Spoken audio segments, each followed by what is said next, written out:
All right, everybody, this is Jonathan coming back at you with another quick review. This time we're talking about Godzilla Minus One. This was a movie that I've been anticipating for a while since I've seen some of the first trailers. It definitely seemed, and from what I heard from the reports, was a very different kind of Godzilla movie. Now, I remember the original Godzilla back in the 50s, black and white. And on the American side, we had the actor that played Perry Mason was in there. A very, classic movie as far as monster movies go. And I was anticipating something, again, very different with this one. Of course, over time, Godzilla kind of became, this man in a rubber suit, kind of campy type of monster movie, very niche, but light on story. Basically most people that showed up for that kind of movie were there for the monsters and wanted to see them destroy buildings and go after each other, that sort of thing. Was the monster going to be this year or whatever, that sort of thing. Godzilla Minus One is different because I feel like it would stand on its own as a period piece without the Godzilla element. So the human story is very compelling, has a lot of heart, deals with heavy topics like PTSD and survivor's guilt, forgiveness, family, where you find it, that sort of thing. Hope, even. And it's all done very well. Acting is excellent, direction, all of that. And so then you add in the Godzilla element, which adds just kind of another layer to everything. And so you get this mix of scenes with the monster. And so those scenes are exciting and this, what a lot of people come for, right?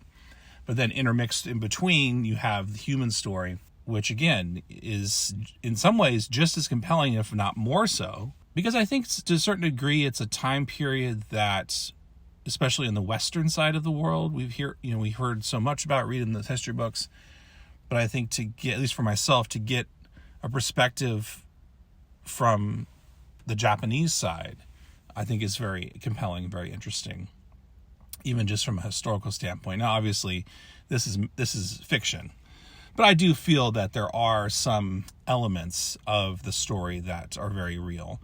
And likely there were individuals that experienced some of the things that are portrayed in this film. And so I think from that standpoint, it is very compelling and very powerful. And so with that being said, definitely check out Godzilla Minus One, even if you are not a fan of Godzilla movies or monster movies.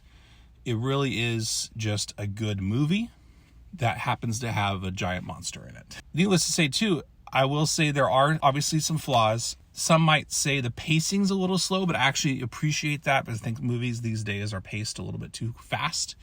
And I think that slowing things down sometimes when done well can really be a benefit. And some of the special effects are a little suspect. That being said, the budget for this movie was under $20 million, which is incredible when you think about what they were able to accomplish with that. So that being taken into consideration, I think in some ways makes it all the more an excellent film because what they were able to do with the limited budget they had. I've seen movies that had 3 times, 4 times that budget and felt like they were a $15 to $20 million film. So yeah, like I said, some of the effects at times lacked a little bit, but it was by no means a detraction from the enjoyment of the movie. Certainly hope to see more films like this.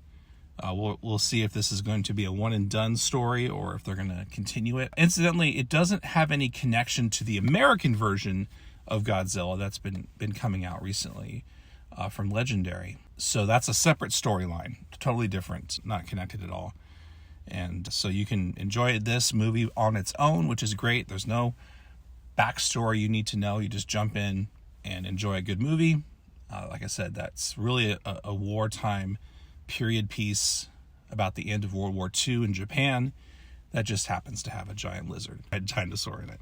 So that's the synopsis essentially. So but definitely recommend it again. So that's about it for this quick review of Godzilla Minus One. I've been Jonathan Towery, and this has been Comic Talk Cafe.